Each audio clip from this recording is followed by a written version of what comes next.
Bonjour à tous, je m'appelle Nathalie Delabroix, je suis consultante en stratégie RSE. Je vous accueille tous ici pour participer à un webinaire qui va être présenté par Isabelle et Colette, qui concerne la charge mentale. Elles se présenteront après.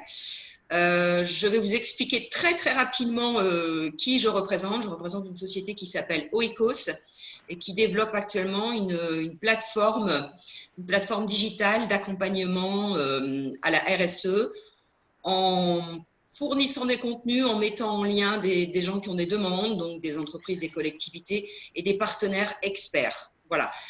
J'ai mis mes coordonnées sur le chat, Colette et Isabelle également. Maintenant, je vais leur laisser la parole pour démarrer ce webinaire absolument passionnant. Je pense que ça va le faire. Voilà. À vous. Bonjour à tous et bienvenue pour ce webinaire où on va parler de la charge mentale. Je me présente, je suis Colette Dufresne, 48 ans, je suis lilloise.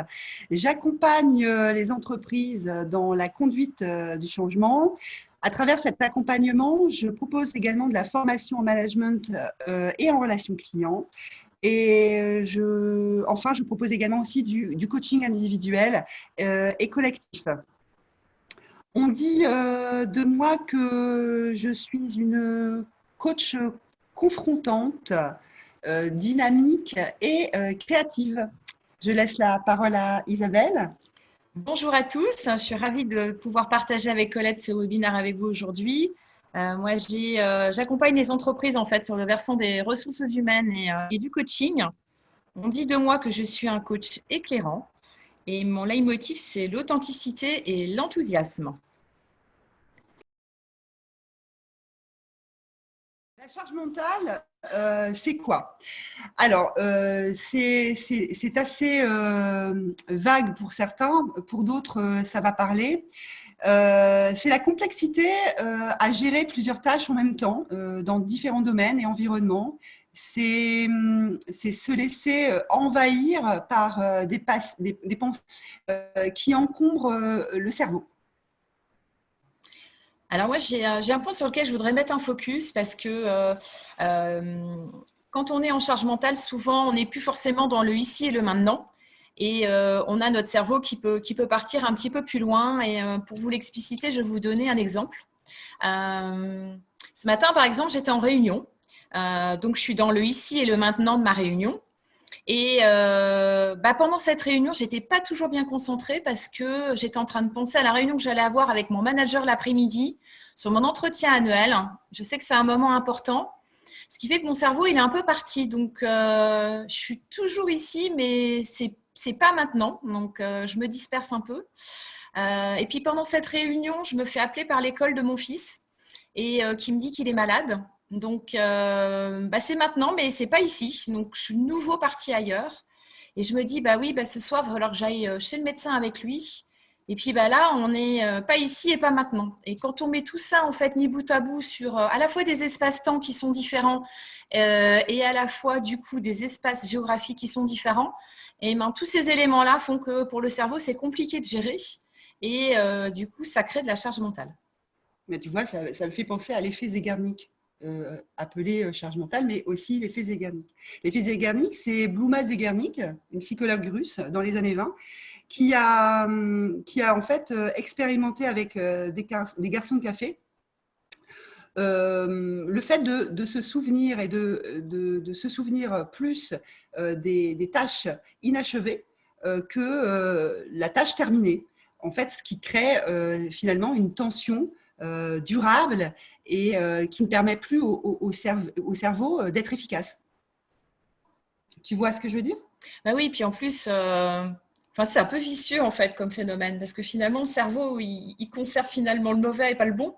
Et donc, tout ce qui va être inachevé va le préoccuper en fait au détriment des éléments positifs sur lesquels on pourrait déjà s'appuyer en disant « Ah, j'ai quand même déjà fait ça ». Et c'est vrai que du coup, c'est assez perturbant et donc, il y a forcément de cet effet un certain nombre d'éléments qui en découlent. Et les effets principaux, en fait, c'est déjà de la fatigue intellectuelle. Parce que le fait d'être toujours en forme de sursollicitation comme ça, c'est extrêmement fatigant pour le cerveau. Le cerveau, il aime bien faire une chose à la fois, en fait. Quand il fait plusieurs choses à la fois, il n'est pas très efficace. Il en découle aussi un manque d'attention. Donc, on va retrouver un phénomène d'oubli. Vous l'avez peut-être déjà vu, sentiment un peu d'avoir un peu la bande passante saturée comme ça. Je ne sais plus où j'ai rangé mes clés, je m'énerve, je devais faire un truc important, j'ai oublié de le faire. Et puis du coup, ce côté manque d'efficacité, d'organisation, un peu dispersé, noyé comme ça, ce sentiment. Ça te parle? Ouais, ça me parle. En fait, on se sent vite noyé dans un verre d'eau. On ne voit plus le bout du tunnel et en fait, ça crée de l'insatisfaction parce qu'en fait, on a l'impression de faire et de ne rien faire. Ça peut créer aussi de l'irritabilité et de l'émotivité. On joue sur la corde raide finalement et on se sent aussi coupable de ne pas terminer ses tâches ou on a aussi des espèces de la petite voix, le petit diablotin qui vient vous dire qu'on est nul, qu'on n'arrive pas à aller jusqu'au bout et puis ça crée aussi un déséquilibre vie pro, vie perso parce que quand on ne termine pas ces tâches-là, et bien, qu'est-ce qu'on fait? On les ramène dans le milieu familial, on y pense et on n'est plus ici et maintenant nulle part finalement. On n'est plus avec sa famille, on n'est plus dans son travail et finalement ça grignote tout l'espace du cerveau et en fait on se sent vite débordé. Et puis, il y a un sentiment de frustration aussi que j'entends, tu vois, parce qu'on est dans ce contexte-là avec j'arrive pas à faire bien ni ma vie pro parce que je culpabilise et que j'ai pas assez de temps, et puis ma vie perso aussi. Donc, en fait, il y a une espèce de phénomène de nini, en fait, qui fonctionne et qui est du coup assez difficile à vivre. Un dernier point aussi qu'on pourrait vous mettre en avant, c'est aussi cette logique un peu de déni de la réalité. C'est parce que finalement, à vouloir tellement bien faire en mode Wonder Woman ou Woman. Ouais, les deux, ça marche pour les deux. Hein. Ouais, ça me parle. Ouais. Et ben, du coup, il y a une espèce un peu de déni de la réalité, quoi. Je marque boot, j'y vais coûte que coûte, et puis finalement… Mais je vais droit dans le mur. Ben, c'est ça, quoi. Ouais. Alors justement, pour bien faire, on vous a concocté une petite scénette, on appelle ça une petite scénette, on n'est pas des comédiennes, hein, mais c'est pour justement illustrer comment ça se passe réellement. Donc en fait, l'idée, c'est qu'on se projette dans un café. Voilà, j'ai mon amie Colette que je rencontre au café parce que ça fait un petit moment que je ne l'ai pas vue. Je veux prendre de ses nouvelles et on se voit au café et on a une petite conversation entre nous. Comment ça va, Colette? Ouais, ça va bien. Je suis un peu fatiguée. Je m'en sors pas. En ce moment, je suis un peu. J'ai un peu la tête dans le guidon, mais bon, ça va aller. Sinon, ça va. Hein. Allez, raconte-moi. Bon, tu sais, c'est encore. Il y a mon boss qui m'a proposé un nouveau projet. J'ai pas pu dire non. Au demeurant, il est super sympa, hein, ce projet. Hein. Je suis complètement dedans. J'ai accepté, mais bon, du coup. Je dois travailler sur 3 projets en même temps. Bon, ça coince un peu, mais je vais y arriver. Hein. Je me sens un peu perdue, mais ça va passer. Après, il est évident que je vais ramener du travail à la maison, donc je vais faire 8h, 20h. J'en connais un qui ne va pas être très content, mais bon, ça passe. Ça va passer. Je suis assez optimiste. Tu me connais? Enfin, je reconnais surtout bien ton vrai côté Saint-Bernard. Hein. Bah, pourquoi tu dis ça? Je ne comprends pas, j'adore être occupée. Tu sais que je suis passionnée par mon travail. Ce n'est pas le fait de prendre un projet en plus qui fait que tu peux m'associer à un côté Saint-Bernard. Je ne vois vraiment pas de quoi tu parles. Je suis passionnée, c'est tout. Bon, après, effectivement, Dame va râler, les enfants vont encore se retrouver un peu livrés à eux-mêmes. Je ne vais pas forcément les accompagner pendant ce temps-là, mais c'est un laps de temps. C'est rien. En demeurant, ça va me prendre quoi? C'est encore une semaine de boulot. Enfin, je sens un peu de culpabilité quand même. Je me trompe? Oui, je m'en veux un petit peu. C'est vrai que je me sens un peu coupable. Je me sens surtout coupable au côté familial, tu vois. Je me dis, mince, pendant ce temps-là, je ne m'occupe pas des devoirs, je ne les accompagne pas, je ne suis pas là, quoi. Mais du coup, tu crois que c'était une bonne idée de prendre ce projet? Oui, je pense que je me suis sentie assez flattée, tu vois. Je pense que j'ai les capacités. Je pense que Ouais, non, mais tu vas me dire que c'est du déni. Non, mais c'est pas du déni, hein. Je te vois arriver là avec tes grands chevaux. Non, non, non, non, non. Non, oui, je pense que c'était une bonne idée. Bon, après, c'est sûr que je me sens un peu débordée. Ouais, enfin, t'as quand même peur de t'ennuyer et pas être utile, quoi. Oui, c'est sûr. Oui, j'avoue. J'ai besoin d'être toujours occupée pour me sentir, pour me sentir importante, utile, comme tu le dis. Oui, ouais. Bah, qu'est-ce qu'il y a de mal à ça? Mais tu crois que je vais y arriver, toi? Tu doutes, en fait. Tu es en train de douter. Bah, je te trouve bien optimiste quand même. Ouais, c'est vrai, ça fait penser peut-être au projet du pont l'année dernière. Tu te souviens quand on est parti en week-end avec les copains et que j'avais ramené mon PC, vous étiez tous en train de vous moquer de moi, en train de me dire, allez, ça y est, la Wonder Woman, là, mais tu peux pas lâcher prise. Lâcher prise, les mecs, moi j'ai un travail, quoi. Oui, mais enfin bon, si on parle du projet du pont, hein, tu te souviens dans quel état je t'ai récupéré? Non, je vois pas. Vraiment, je me souviens plus. Moi, je me souviens d'une réussite totale du projet du pont. Et en plus, d'ailleurs, regarde, il m'a donné les rênes pour le nouveau projet. Donc, ça veut bien dire que j'ai réussi. Donc, c'est une réussite. Je sais pas, je sais pas où tu veux en venir là, Isabelle. Bah, c'est-à-dire que tu as la réussite, mais le prix à payer, c'est quand même que je t'ai ramassé la petite cuillère, quoi. Ouais, c'est vrai. Ouais, peut-être, je sais plus. En tout cas, j'ai pas souvenir. Bon, après, Bon, tu as une petite idée de comment tu pourrais faire différemment? Pour que ça soit une réussite et ouais, tu ne te plantes pas, je quoi. te vois venir. J'aurais pu demander de l'aide à mon collègue, mais bon, je le connais. Hein, lui, il serait capable de s'approprier le projet et de dire que c'est lui qui l'a commencé et terminé. Et encore, s'il prend le truc, je suis sûre de derrière ramasser les coquilles, parce que je suis assez perfectionniste et moi, c'est pour moi impensable de ne pas passer et de remettre le nez dedans. Donc, je préfère pas déléguer. J'ai commencé, mon patron me l'a donné, c'est moi qui commence, c'est moi qui termine. Je sais, je suis forte, il n'y a pas de souci, je vais gérer. Ok, Colette, c'est toi qui vois. Hein. Bon voilà, c'était une petite illustration qu'on voulait vous mettre en scène pour vous montrer comment parfois les choses peuvent être un peu imbriquées avec des choix et des décisions qui peuvent être difficiles. Donc ce qu'on voulait, c'était vous interpeller pour voir, et vous, pour vous, ça se passe comment? Qu'est-ce qui fait effectivement que vous avez une charge mentale qui peut monter et sur lequel du coup ça peut devenir compliqué? Et on vous propose en fait au travers du chat de nous faire un feedback et de nous dire qu'est-ce qui se joue pour vous, de pointer du doigt du coup les points qui vous paraissent peut-être les plus forts pour vous. Et est-ce que vous vous reconnaissez plutôt dans le fait de je ne sais pas dire non, Je ne demande pas d'aide, je veux que tout soit parfait?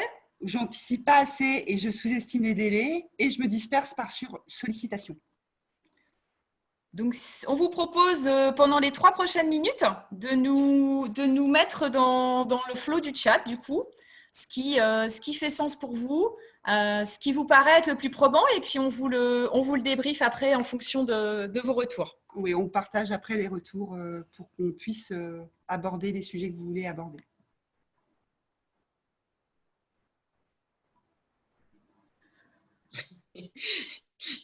C'est normal. Il y a beaucoup de personnes qui disent un peu de tout en fait, hein, mais elles ont raison. C'est un ensemble.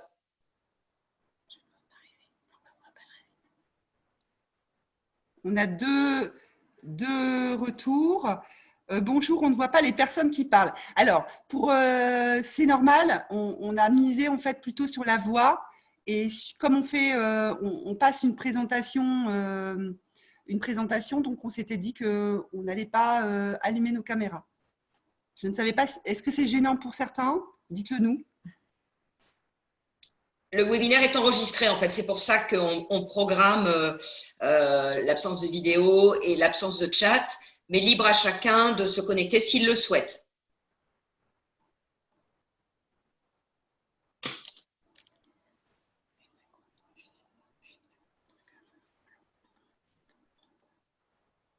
Quelqu'un m'a demandé également si on pourrait avoir accès à la présentation, Isabelle et Colette.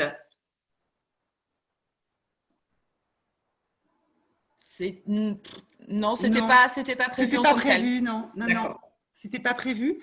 Par contre, on parlera après, à la fin de la présentation, on donnera nos coordonnées. Et puis, si effectivement, ces sujets de rencontre, on est effectivement ouverte pour échanger ou par téléphone.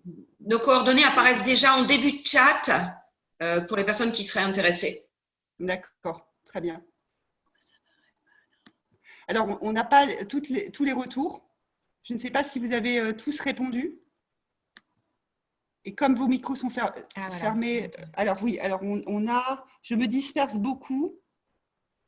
Je ne me sens pas, moi, je me sens de déléguée, mais en tant qu'indépendante, directrice artistique freelance, ce n'est pas toujours possible. Je ne sous-estime pas trop les délais, ça va. J'ai par contre envie de bien faire, ça oui, en mode perfectionniste. Ah, ça me parle. Et très souvent, je fais des tâches perso sur mon temps pro. Oui, ça arrive aussi souvent.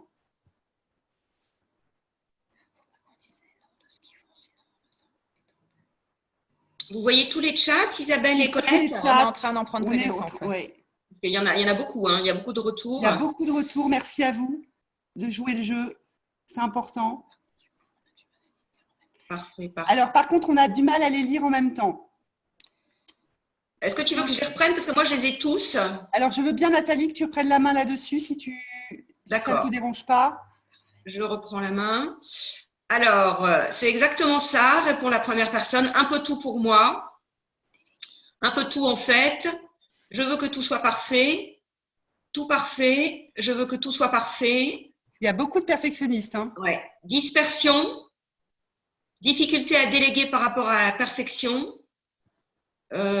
Plutôt, je ne demande pas d'aide. Non, c'est bon. Donc, une personne qui n'a pas de souci.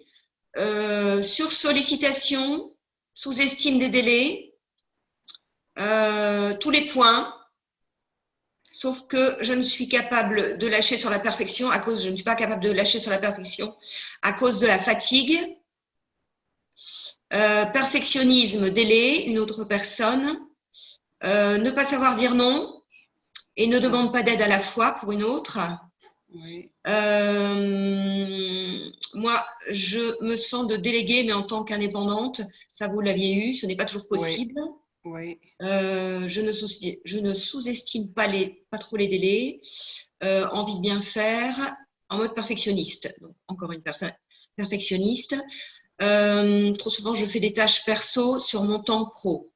Je me disperse beaucoup par souci de perfection, volonté de bien faire et de donner satisfaction.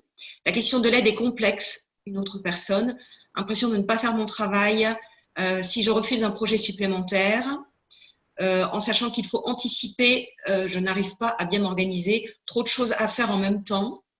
Je ne vois pas arriver l'épuisement. Le perfectionnisme finit par faire qu'on fait jamais assez bien les choses, vu qu'on est débordé. Lorsque les collègues proposaient le moment venu Walou, et souvent il répondait que ce n'était pas de l'aide, mais faire à ma place. Ça, c'est une opinion.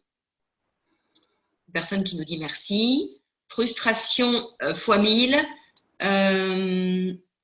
Voilà. Voilà, c'est tout pour les commentaires. En tout cas, merci à tous d'avoir joué le jeu et d'avoir été authentiques jusqu'au bout. Il y a beaucoup, beaucoup de choses dans vos retours qui sont très, très intéressants et pertinents. On sent aussi que beaucoup de gens sont dans le perfectionnisme, de ne pas vouloir aussi déléguer. On a vu aussi ça, et de ne pas demander de l'aide. Donc, il y a le driver, sois fort, ne demande pas d'aide, c'est toi qui dois faire. Le soit parfait, du coup. Donc, le soit parfait, le driver soit parfait. Il y a beaucoup de choses, c'est intéressant. Ça serait intéressant d'aller même plus loin. Bon, c'est pas le sujet aujourd'hui, en tout cas, ça nous donne beaucoup de retours et peut-être un sujet aussi pour la prochaine fois. Très bien. Merci à vous. Merci à vous. On va parler des mécanismes. Et avant de parler des mécanismes, on voulait parler de notre cousin Albert. Albert, ça te parle, Isabelle? Bah oui. Qu'est-ce qu'il dit, Albert? Alors attendez, je repartage l'écran parce que… Albert, il met en évidence quelque chose que tout le monde fait quelque part ou ne fait pas. Alors, on adore cette photo parce que déjà, elle a un petit côté révérencieux. Vous la connaissez tous, évidemment. C'est drôle. Ça renvoie peut-être à l'analyse systémique, si certains d'entre vous connaissent un petit peu. Bon, l'idée, c'est pas le sujet. On va pas faire de la théorie, mais ça renvoie à ça. Et il utilise le mot folie qui, du coup, est un peu en décalé. Mais on a tous, dans notre mode de fonctionnement, une espèce d'une logique d'ordinateur, en fait, où on va vite et on est efficace parce qu'on va chercher dans notre banque de données qu'est-ce qu'on a déjà fait, qu'on a super bien fait, qui marche bien et qui fait qu'on va pouvoir du coup refaire les choses très vite. Et donc de ce fait, on a une tendance à aller rechercher dans notre banque de données des situations, mais sauf que la situation, elle n'est peut-être pas toujours la même. Et donc de ce fait, s'attendre à ce que les résultats soient différents, ça ne marche pas. Donc effectivement, c'est aussi comment à un moment donné pouvoir aborder différemment les sujets, les prendre sous un autre angle pour progresser. Voilà, donc c'est ce petit clin d'œil qu'on voulait vous mettre en lumière. Et les mécanismes qu'on va vous présenter, ça refait le lien sur la scénette qu'on a fait tout à l'heure pour vous le décrypter de façon un petit peu plus profonde. Et puis, la phrase d'Einstein me fait penser aussi au fait de sortir de sa zone de confort, de pouvoir justement essayer de nouvelles choses et d'oser, tout simplement. Oser, c'est un grand mot, mais ça peut être chouette quelquefois. Alors, les mécanismes. Tout à l'heure, vous avez pu voir et constater que j'étais je sous-estimais les délais. J'avais du mal à distinguer l'urgent de l'important. Eh bien oui, quand on sous-estime les délais, souvent, on va droit dans le mur. On se dit que ça va passer jusqu'au moment où ça ne passe plus. Et le fait est que distinguer l'urgent de l'important, ce n'est pas toujours évident pour tout le monde. On a aussi le fait de ne pas savoir dire non. Certains d'entre vous nous l'ont fait comme retour dans le chat. Dire oui, c'est tellement plus facile que dire non. Dire non, ça évoque tellement de peur, c'est pas facile. On recherche souvent l'approbation de son manager, on veut briller, on se dit que le non est associé à je ne serai pas au rendez-vous, je suis un fainéant ou une fainéante, et puis si je ne prends pas, ça veut dire que je ne suis plus dans cette dynamique de travail, je ne suis plus celui sur lequel on pourra compter. T'en penses quoi, toi, Isabelle, de ça? Ouais, c'est compliqué. Je pense qu'il peut y avoir aussi beaucoup de culpabilité derrière ça. C'est en disant oui, je plais à mon manager, j'ai une carrière à gérer, j'ai envie aussi de faire en sorte quelle image je vais donner de moi si je dis non. C'est aussi être dans la confrontation, mais donc c'est pas forcément toujours quelque chose de facile à faire. Mm-hmm. Et quelles conséquences ça a si je dis non à mon manager, en fait, comment il va percevoir par rapport à aussi la relation qu'on peut avoir aussi entre nous, quoi. La peur de plus être sollicité par la suite. Oui. Et puis, on voit souvent dans les entreprises, moi pour avoir été dans des grands groupes, c'est toujours les mêmes qu'on sollicite, en fait. Et donc, il y a une espèce de surenchère. Parce que comme en fait on est exposé sur un projet, les managers vont plus souvent penser à nous pour nous ressolliciter. Donc il y a un effet un peu de mise en lumière comme ça, qui à la fois pour l'ego est très flatteur. Il y a une reconnaissance aussi de ce qui est fait, mais les limites, c'est qu'il peut y avoir du coup une sursollicitation et c'est savoir dire non, parce que savoir dire non, c'est aussi éviter de se planter, de se protéger aussi. Donc, et savoir dire non, c'est se positionner en tant que. Je ne sais pas s'il y a beaucoup de managers parmi nous, mais en tout cas, savoir dire non, c'est se positionner. Et c'est un atout. Et puis, c'est aussi du coup être réaliste par rapport à sa charge de travail, parce que le fait d'avoir un projet, comme tu citais tout à l'heure, dans lequel tu étais hyper enthousiaste, mais sur lequel du coup il n'y avait pas de priorisation à côté, fait que du coup ça te met en danger. Et donc cette sous-estimation, si il n'y a pas de clairvoyance de la part de la personne sur cette prise de recul, finalement, elle devient contre-productive finalement et dessert l'effet premier qui est de vouloir montrer qu'on est super au top, quoi.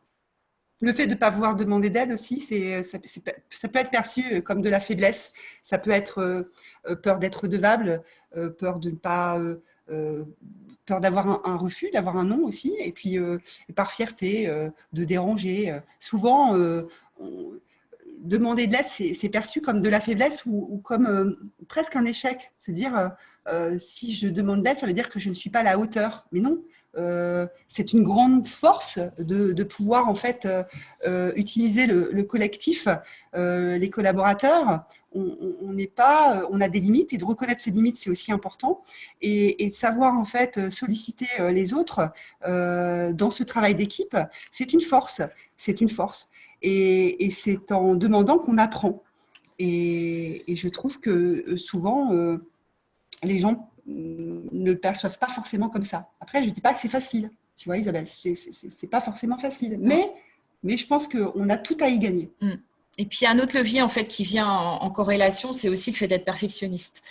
Le fait d'avoir envie de bien faire, ça vient créer de la charge mentale complémentaire parce que j'ai une presse hyper importante devant le CODIR demain matin et j'ai pas envie de me rater, j'ai envie de faire bonne impression et de ce fait entrer inconsciemment dans une logique de surqualité qui est peut-être pas nécessaire et sur laquelle du coup je vais passer beaucoup de temps. Et ça va déborder.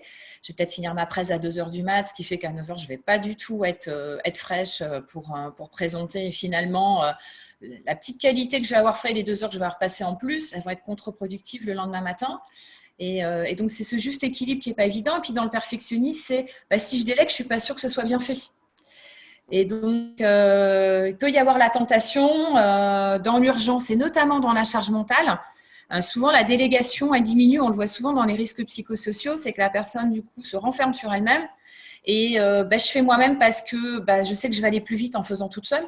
Sauf que comme je n'ai pas la bande passante, ça devient très compliqué, quoi. Il y a beaucoup de réactions sur le chat. Ah, oui. Est-ce que vous voulez qu'on les aborde maintenant ou plutôt à la fin ? Alors, on vous propose peut-être de finir de partager les mécanismes. Et à ce moment-là, on en parle et on partage s'il y a des choses. On vous finit de vous dérouler cette petite partie-là avant de le partager. Merci à tous. Je peux aussi procrastiner. Alors ça, la procrastination, je pense qu'elle va parler à beaucoup d'entre vous parce qu'on le fait tous.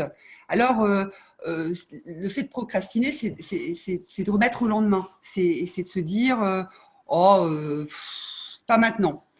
J'ai autre chose à faire. Et puis pendant ce temps-là, on ne fait pas forcément quelque chose. On est dans le refus de voir la réalité en face. On a peur aussi d'échouer par jugement du succès. Par jugement du succès, c'est quoi ? Ça veut dire simplement, c'est que si je réussis, en fait, forcément, je vais avoir plus de responsabilités et j'aurai plus de charges en termes de travail. Et ça peut aussi faire peur. Et puis, on peut constater de l'aversion pour certaines tâches qui sont qu'on remet toujours. Ces petites tâches qui prennent moins de 2 minutes, qu'on ne fait pas tout de suite, mais qui vous polluent le cerveau et qui font que vous n'avancez pas. Et puis après, il y a aussi cette peur de l'inconnu. Quand on ne sait pas où on va, en général, on remet au lendemain. Et puis, tu sais, il y a quelque chose en fait qui est assez, qui est pas forcément visible, mais souvent la procrastination, au-delà de le non-intérêt pour la tâche, c'est des fois de ne pas voir l'utilité. Ouais. C'est à quoi ça sert. Et si j'ai pas une motivation forte, parce qu'il y a une utilité particulière, puis il y a peut-être pas forcément d'urgence. C'est quelque chose qui est dans 1 mois, dans 2 mois, et donc finalement, je peux peut-être le faire plus tard. Donc, s'il n'y a pas ces 2 éléments-là, en fait, finalement, la motivation, elle n'est pas présente. Et aller sur quelque chose qu'on n'aime pas quand il n'y a ni utilité très marquée, ni urgence de temps, du coup, il y a toutes les bonnes raisons du monde pour ne pas faire, quoi. Complètement, je suis d'accord avec toi. Et puis après, on peut se disperser. Tu sais, quand tu es sursollicité, tu commences quelque chose et tu ne le finis pas. Et puis, tu as l'impression, en fait, ça me fait penser, tu sais, à Don Quichotte, celui qui brassait du vent ou qui allait un peu contre les moulins, c'est brasser vraiment de l'air. Et on a l'impression qu'on... vous avez certainement ça peut-être dans vos équipes, où vous avez déjà vu ça, des gens qui sont toujours occupés. On a l'impression qu'ils font toujours des choses, mais ils prennent, mais ils finissent pas. Et donc, ça leur donne un sentiment d'être occupés, mais ils ne finissent pas la tâche. Donc, quand on ne finit pas la tâche, rappelez-vous ce qu'on vous disait au début, c'est effectivement l'effet Zeigarnik, de se rappeler, le cerveau se rappelle plus des tâches inachevées que des tâches achevées. Donc, ça prend de la bande passante et on est plus efficace, on est plus motivé. En fait, on tourne en rond. Nathalie, est-ce que tu veux nous partager du coup ce qui a pu être dit dans le chat, parce que comme on ne peut pas faire les deux en même temps, de pouvoir partager ce qui aurait pu être mis et qui fait sens? Oui. Alors, à la suite des questions que vous avez posées tout à l'heure, une personne qui se demande comment utiliser au mieux son rythme biologique, parce que ça donne de l'énergie, ce qui m'en prend, comment le placer dans mon emploi du temps, comment le limiter. Ouais, alors, on va vous parler des solutions après. Ça fait une belle transition. Ah oui, complètement. S'il y a des questions ou peut-être des remarques liées au mécanisme, on y répond tout de suite. Et puis pour les solutions, on va en reparler après, parce que c'est notre enchaînement naturel et ça vient évidemment être le prochain. Alors, sur l'aide aux collègues, une personne qui dit que c'est pas évident parce qu'ils peuvent ressentir ça comme le fait qu'on marche sur leur plate-bande. Ouais. Une personne qui dit que la réponse en face quand on demande de l'aide, c'est pas mal. Une personne qui parle du sujet des drivers et qui c'est une typologie des moteurs au travail. D'accord. Voilà. Une personne qui plaisante sur le prénom que vous avez choisi. Albert, c'est bien hein, aussi. Hein.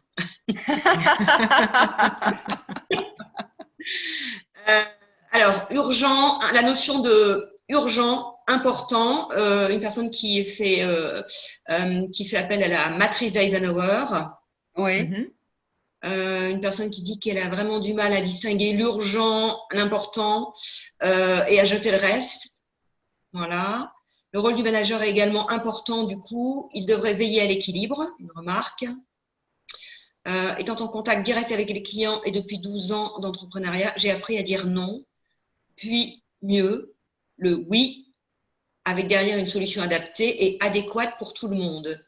Mieux vaut être pédagogue que de dire non, à mon avis. Voilà. Quand on est une personne indépendante depuis toujours, on a du mal à travailler en groupe. Déléguer, demander de l'aide, ça semble compliqué. Ça serait fait bien différemment seul, plus vite, ensemble, mieux. Bon, des questions. La procrastination, c'est mon ennemi numéro 1, mais c'est l'ennemi de beaucoup de monde en fait. Ouais. Souvent parce qu'on ne sait pas comment s'y prendre ou si on en est capable. Avant de déléguer, il convient de faire grandir ses collaborateurs et apprendre à leur faire confiance. Ainsi, on admet que le travail peut être bien fait, mais de façon différente. Ce faisant, on gagne en efficacité perso et fait baisser significativement sa charge mentale. Dans les mécanismes, il y a la culture interne de l'organisation aussi, qui joue aussi. Et ensuite, j'ai des questions ouvertes. Est-ce que vous voulez que je les aborde maintenant? On va les traiter après. Parce qu'on a une phase de questions-réponses. Donc ça, on vous propose de repartager effectivement. Après. Okay. Alors, les solutions. Donc, merci beaucoup en tout cas pour vos retours, parce qu'effectivement, ça fait le lien avec la transition effectivement sur les solutions. Ça fait sens. Et donc, l'idée, c'est de vous illustrer des pistes. On n'est évidemment pas dans l'IACA Faucon. L'idée, c'est de remettre en lumière un certain nombre de pistes. Le sentiment qu'on a tous dans cette histoire de charge mentale, c'est le sentiment de subir, en fait. Et l'idée, c'est de se dire, qu'est-ce que nous, à notre niveau, on peut faire? Sur quoi on peut agir? Sur nos propres modes de fonctionnement. Vous citiez les drivers tout à l'heure, entre autres. Et comment, du coup, on peut aborder les situations différemment pour trouver de nouvelles pistes, pour faire différemment et du coup appréhender de nouvelles façons de faire qui peuvent du coup venir soulager. Donc, c'est de se dire qu'est-ce qui est dans nos cordes. Voilà. Après, l'organisation, l'environnement et tout ça peut être plus ou moins favorable. Ça, on n'est pas là pour le traiter parce qu'il y a assez peu de marge, mais malgré tout, c'est l'interaction avec son manager ou ses collègues, ça reste malgré tout à notre pilotage. Et on a quand même des choses sur lesquelles on peut agir. Et c'est ça qu'on a envie de vous partager en toute humilité maintenant. Je vais commencer par parler de… Quelqu'un faisait en retour tout à l'heure par le chat le fait d'être à l'écoute de son corps. Et j'évoquais tout à l'heure avec Isabelle le fait d'être d'écouter en fait son biorhythme et d'être à l'écoute de son environnement et de son corps, c'est très, très important. J'explique. Son corps, c'est aussi de se dire, bah, par exemple, est-ce que je suis du matin, est-ce que je suis plus efficace l'après-midi? Il y en a certains qui vont se lever très, très, très tôt, à 5 heures du matin, et qu'on voit être efficace de 5 heures jusqu'à 11 heures. Il y en a d'autres qui vont avoir besoin de travailler et qui vont être plutôt du soir, qui vont travailler de 20 heures à 2 heures du matin, ça peut arriver, ou il y en a qui vont être de l'après-midi. Il y a des gens aussi qui ont, pour eux, c'est important de travailler dans un environnement qui va être plutôt calme. Si vous vous retrouvez dans un open space, par exemple, vous allez être peut-être sursollicité, vous allez avoir du bruit. Donc peut-être que ce qu'il vous faut, c'est de travailler de façon un peu plus isolée. Et puis peut-être de revenir dans l'open space après pour travailler avec le collectif. Mais quand vous êtes sur des choses qui demandent en fait de l'énergie à votre cerveau, c'est d'être au calme. C'est de ne pas oublier aussi d'écouter ses émotions. Ces émotions, c'est aussi important d'écouter en fait comment je me sens ce matin. Est-ce que je me sens d'attaque pour cette nouvelle journée? Est-ce qu'il ne serait pas important peut-être si je me suis levée et que je ne me sens pas forcément en pleine forme, ben c'est pas de procrastiner, mais c'est peut-être de remettre ce que je devais faire aujourd'hui au lendemain parce que en fait, je ne suis pas dans le meilleur des auspices en fait pour aborder cette nouvelle tâche. C'est aussi de savoir écouter son corps et écouter son environnement. Ça, c'est important. Tu m'évoquais aussi la méthode Pomodoro, là, je trouvais ça intéressant. Là, Ah oui, la méthode Pomodoro. L'organisation. C'est chouette ça. Après, ça ne marche pas avec tout le monde, mais comme le disait Isabelle tout à l'heure, on peut avoir des outils. Et la méthode Pomodoro, elle peut marcher pour Isabelle et pour moi, mais elle n'est pas forcément adaptée à vous. Mais c'est une méthode qui permet en tout cas d'être plus efficace. Alors, la méthode Pomodoro, c'est en fait, c'est simple, c'est de se mettre en fait une tâche pendant 40 minutes. On est focus sur cette tâche-là. Bien sûr, on coupe le téléphone, on coupe ses mails, et après on s'accorde 5-10 minutes de pause. Mais de pause, de pleine pause, où vous allez pouvoir laisser votre cerveau divaguer et ne rien faire. Parce que ne rien faire, le cerveau en a besoin aussi pour se ressourcer, pour se régénérer, pour redonner en fait de la force pour aborder la journée. J'en discutais avec un kiné. Il me faisait 2 remarques intéressantes en disant effectivement cette logique de pause, d'intervenir par rapport au biorhythme.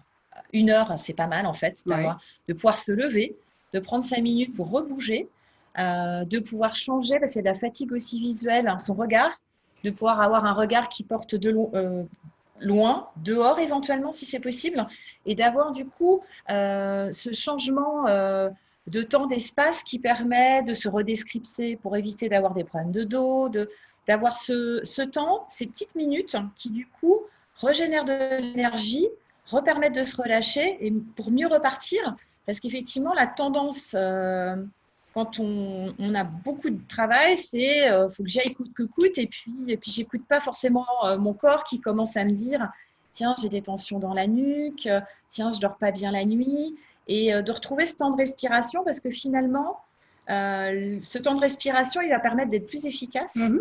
Et c'est pas forcément lié au temps passé au travail, hein, mais à la façon dont on va le gérer et l'utiliser. Ouais. Moi, j'avais un manager qui me disait, je préfère, Colette, te voir prendre des micro-pauses, c'est-à-dire en prendre plusieurs dans la journée, que pas prendre de pause du tout, ou prendre simplement un quart d'heure de pause le matin, puis après, c'est fini. Parce que ça rime à rien. Travailler comme ça, avoir la tête dans le guidon, c'est pas forcément une méthode qui est efficace et qui porte ses fruits. Après, il y a un point, donc être à l'écoute de soi-même, c'est important. On a commencé par ça finalement parce qu'en fait, on se rend compte que la charge mentale, c'est déjà, ça regarde soi et souvent, c'est pas forcément un sujet qui est beaucoup partagé, avec lesquels on peut se sentir un peu seul. Et donc, c'est déjà être en connexion avec soi-même pour être en connexion avec les autres. Et dans la connexion avec les autres, il y a aussi comment communiquer? C'est-à-dire que tout à l'heure, on évoquait les mécanismes avec Colette dans la scénette qu'on a jouée. Finalement, elle a dit oui, mais elle n'a pas vraiment partagé avec son manager. Et donc, en fait, moi, j'ai connu des situations en entreprise en tant que responsable développement ressources humaines où des personnes se retrouvaient dans des situations en grande difficulté, mais qui n'étaient pas connues de leur propre manager parce que pour tous les mécanismes qu'on a vus tout à l'heure, on n'ose pas le dire, etc. Et en fait, ne serait-ce que déjà le poser et de pouvoir effectivement avoir une conversation sur poser les choses, les difficultés rencontrées, quels moyens je peux avoir à ma disposition, comment je peux reprioriser avec mon manager mes tâches. On prend le cas de Colette qui a un nouveau projet, c'est dire, bah, OK, moi le projet Intel, là, il est super, un, il me passionne, deux, il va continuer à me faire grandir, j'ai vraiment envie de le prendre, mais j'en ai 3 autres à côté, c'est pas réaliste. Comment, du coup, va-t-on gérer mes priorités avec des changements de délai ou peut-être un niveau d'exigence moindre pour que je ne me retrouve pas en rouge foncé et du coup, avec une charge mentale qui est trop importante, en fait. Et donc, souvent, la communication, c'est déjà un peu le numéro 1 à ne pas oublier, c'est-à-dire qu'il y a parfois, ne serait-ce que faire preuve de gros bon sens sur reposer les choses et oser demander de l'aide pour poser les difficultés rencontrées qui ont besoin d'être posées, sinon le manager ne peut pas nous aider. Complètement. Et puis ça évite aussi d'aller, comme tu disais, presque au burn-out et d'éviter le turnover. Parce que tu as beaucoup de managers qui n'osent pas parler parce que souvent c'est vu comme une faiblesse. Et puis ils prennent jusqu'à ce que la corde cède. Et finalement, c'est comme ça qu'on se rend compte qu'il y a effectivement des dépressions, des burn-out quelquefois, et aussi du turnover. Tout à fait. Et en fait, parfois, ce qui peut être compliqué, c'est que si on est manager et qu'on dépend d'un quelqu'un qui a un niveau hiérarchique élevé, type codir ou des choses de ce type-là, c'est comment je vais dire non à mon patron parce que du coup, c'est quand même hyper compliqué de lui dire non. Il a une position importante, etc. Donc, il y a un regard par rapport à la figure d'autorité aussi qui n'est pas toujours facile à gérer. Mais le patron, souvent, il aime bien que les choses soient bien maîtrisées et de s'assurer que les objectifs vont être atteints. Et lui dire aussi que s'il n'y a pas une priorisation des choses qui se font, on va aller dans le mur. Je pense qu'il est en capacité de l'entendre aussi. La question, c'est effectivement de trouver les bons mots, ce qui n'est pas forcément toujours évident. Et dans ces cas-là, c'est surtout, n'hésitez pas. Alors, à demander de l'aide, ce n'est pas forcément par rapport à du temps en moins, parce que là, on a beaucoup parlé de l'aide au sens je délègue ou je redonne des tâches à quelqu'un, mais ça peut être aussi demander de l'aide au sens demander conseil. Tout à l'heure, avec Colette, on était au mode café. On pourrait très bien, entre amis, du coup, se dire, tiens, qu'est-ce que tu me conseilles? Comment je peux aborder mon patron pour en parler? Parce que si je sais que j'ai des freins qui me gênent pour le faire, comment je peux du coup solliciter autour de moi des personnes ressources qui vont pouvoir du coup m'aider à oser faire la démarche. Tout à fait. Et donc en fait, en team de conclusion, l'idée c'est de vous dire un peu, on vous disait subir. C'est vrai qu'on pourrait se mettre en mode Calimero et se dire je suis une pauvre victime de tout ce qui m'arrive dans un environnement très compliqué. On sait effectivement que les situations des entreprises sont complexes, ou quelle que soit du coup la situation professionnelle dans laquelle chacun est. Encore plus maintenant. Voilà. Et que malgré tout, on a notre message d'espoir, c'est de dire qu'on est tous en capacité d'être aux manettes et de pouvoir aussi reprendre le pilotage de certaines choses. L'idée, c'était de pouvoir partager avec vous les aspects conscients et de voir sur quoi vous pouvez agir. Et aussi de vous proposer aussi notre aide parce qu'on peut vous aider à reprendre les manettes de votre vie pro ou perso. Et donc, en termes de conclusion, on aimerait vous demander, et vous, qu'est-ce que vous aimeriez faire différemment? Et de répondre à toutes vos questions. Alors, on pourrait, si vous le voulez, dites-nous, réactiver les micros pour ceux qui veulent prendre la parole. Ce sera peut-être plus facile que d'utiliser le chat, en tout cas plus interactif. Alors, je vais peut-être en profiter pour finir avec les quelques réactions qui sont venues sur le chat avant d'aborder les questions ouvertes. Il y a quelqu'un? J'entends plus personne.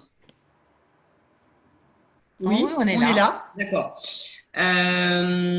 Donc, une personne qui dit qu'elle utilise une méthode inspirée du bullet journal, cela me permet de faire des rendez-vous, avec soi-même, une pause et de prendre du recul. Et c'est un sans écran, cela aide aussi à prioriser et avoir des visions à long terme.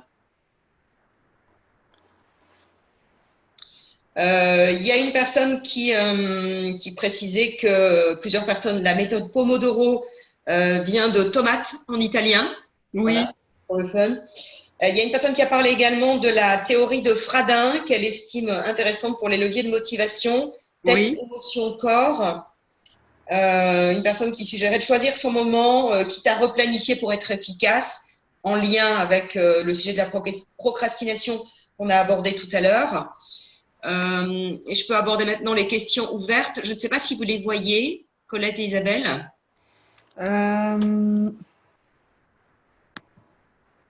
J'ai commencé à dire non au début. Non, oui, si, ce sont les questions ouvertes. C'est ça. J'ai commencé à dire non au début, je me sentais coupable. Et quand j'en vois les bénéfices, je suis ravie. Par contre, à chaque fois que je définis mon cœur de métier et mon talent, je refuse tout ce qui est en dehors. C'est d'autant plus difficile que je suis indépendante. Pouvez-vous revenir sur la demande d'aide et mon ressenti, voire chat? Oui, mais alors du coup, faire le lien entre les deux, là, c'est un petit peu compliqué. Donc, je propose du coup à ceux qui souhaitent revenir sur effectivement des questions. Est-ce qu'on peut… Alors, pour ouvrir les micros, du coup, comment… Qui est-ce qui veut prendre la parole? Vous pouvez lever la main et à ce moment-là, on vous… Lever la main. Voilà, alors il y a un levé de main. Il dit je cherche. On l'a. Attendez. Il est où? Alors, pourquoi j'arrive pas? Il y a la question de différence entre ce qui est urgent et important qui revient assez souvent. Ouais. Le lien à faire ou à jeter, comment faire le distinguo entre les deux? Pardon? Est-ce que c'est comment faire le distinguo entre l'urgent de l'important? Oui. Cette question-là revient plusieurs fois. Oui. Alors, je vois qu'il y a une personne qui a levé la main et j'arrive pas. On n'arrive pas? Oui. Ah, si, ça y est. Il faut déclipser manuellement sur le côté. Oui, c'est ça. C'est bon. J'ai activé du coup. C'est Albert. Eh oui. Voilà. Bon. On tâtonne un petit peu sur la technique. Hein. Vous nous excuserez. Pas de problème. On vous écoute. Pas de problème. Merci pour la présentation. Alors, je rebondis je lève vite la main sur cet aspect demande d'aide. Alors, en soi, déjà, demander de l'aide, effectivement, ça ne m'est pas facile. Oui. Mais je le fais parce que j'en avais besoin. Mais dans notre société qui est en très forte croissance, 82% par an sur 8 ans, tout le monde était sous pression. Et au final, quand je demandais aux collègues qui avaient proposé leur aide de l'aide, je me voyais opposer des refus et renvoyer au visage que ce que je demandais, c'était à ce qu'on fasse mon travail à ma place. Donc, help! L'aide, elle peut prendre différentes formes. Moi, j'ai un peu spontanément un retour en tant que responsable ressources humaines. C'est qu'à un moment donné, l'aide, ça peut être l'entraide entre collègues, qui est une forme. Oui. Et là, du coup, on est forcément sur un périmètre qui est commun. Et de ce fait, les ressources restent limitées. Donc, avec cette limite-là, par contre, demander de l'aide, c'est aussi peut-être demander et anticiper des ressources complémentaires. Parce que quand j'entends effectivement le niveau de croissance que vous avez, je suppose qu'il y a forcément une course contre la montre pour les ressources et la juste adéquation des ressources. Et ce qui est aussi compliqué quand les charges de travail sont très importantes, c'est que souvent, il y a l'urgent et le maintenant qui prend toute la place. Et ce qui fait que du coup, anticiper sur « il faut que je recrute quelqu'un dans 6 mois, il faut que j'ai quelqu'un dans 6 mois dans mon équipe », ça veut dire qu'il faut que je lance le recrutement maintenant.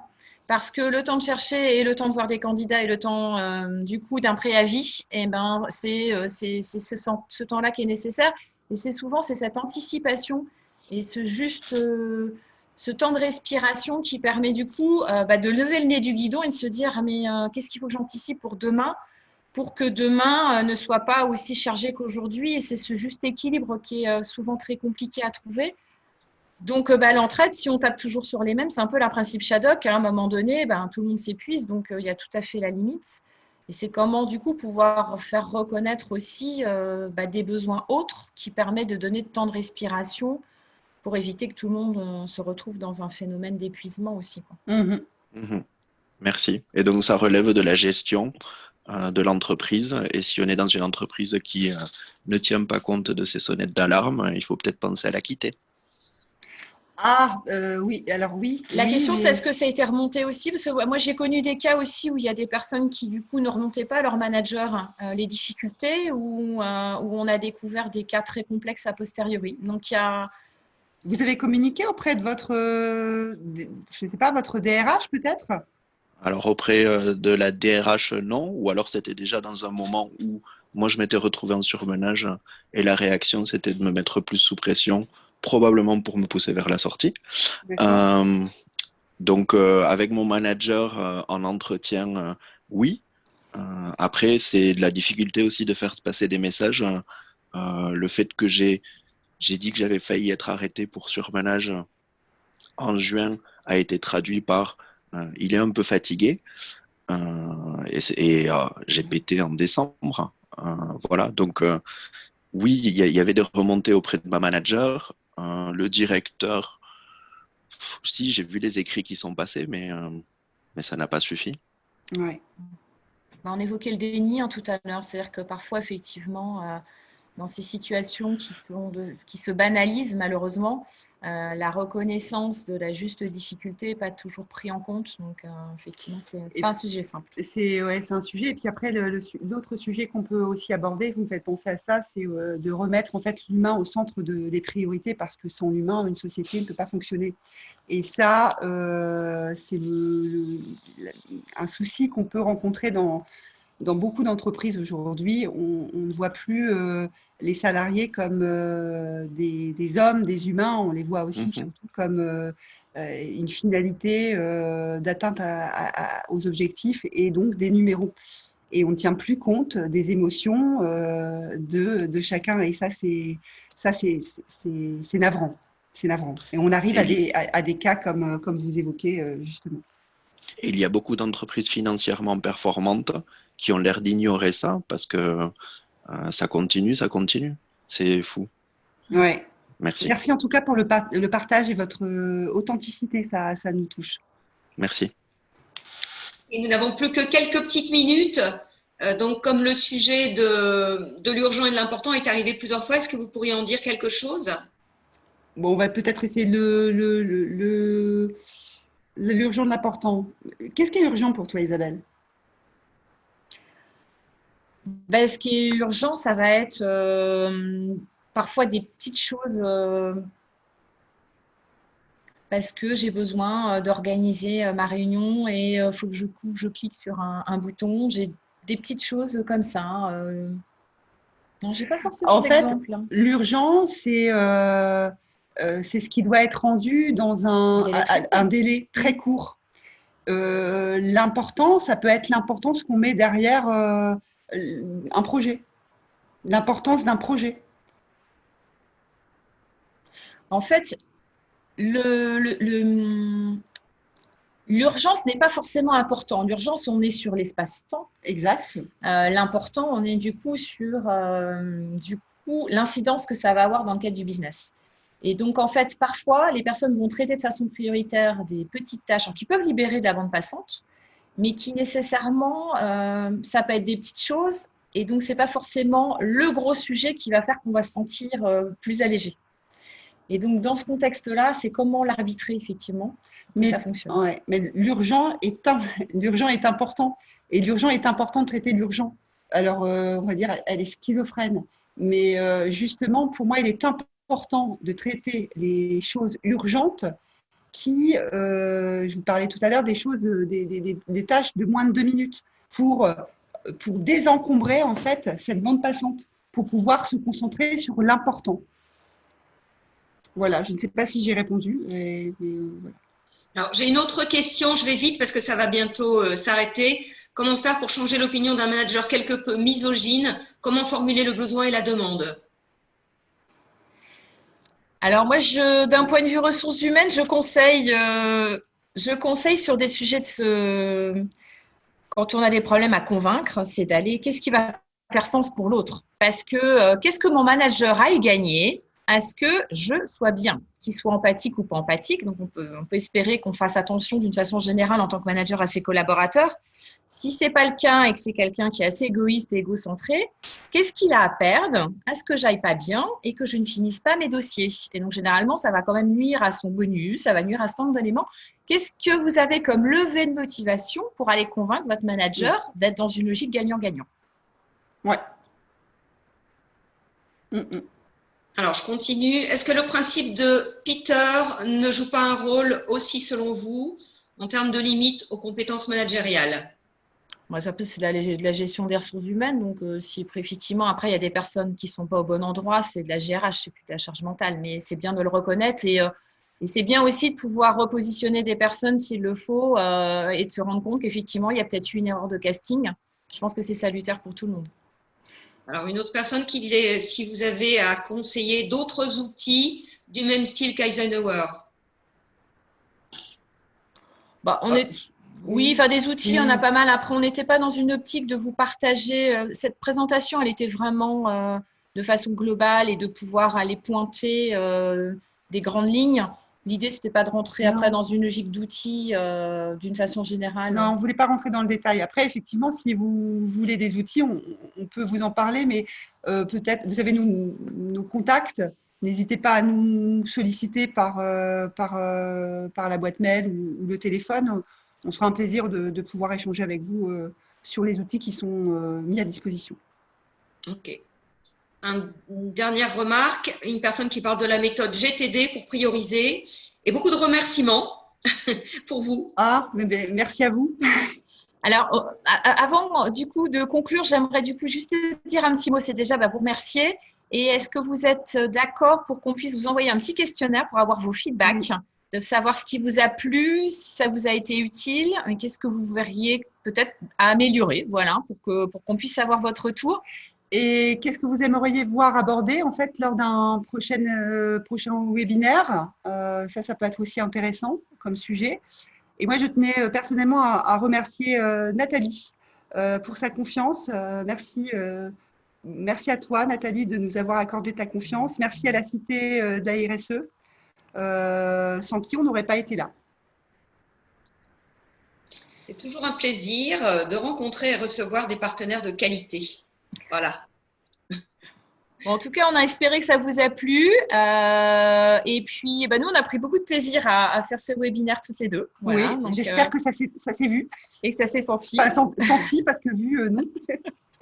Donc, on a fait le choix, effectivement, d'être en mode radiophonique pour ce webinaire, pour se concentrer sur le sujet. Et puis, écoutez, on reviendra vers vous alors pour du coup vous demander votre feedback. Voilà, ce sera avec grand plaisir qu'on le récoltera. Donc, il y aura un replay qu'on passera sur notre site. Pas de souci pour les personnes qui sont arrivées en retard ou qui ont eu des problèmes techniques. J'avais quelques demandes en ce sens et beaucoup de merci, vraiment. Merci à vous encore. Ça nous touche beaucoup. Merci à vous. Voilà. À bientôt. À bientôt. Merci. Au revoir.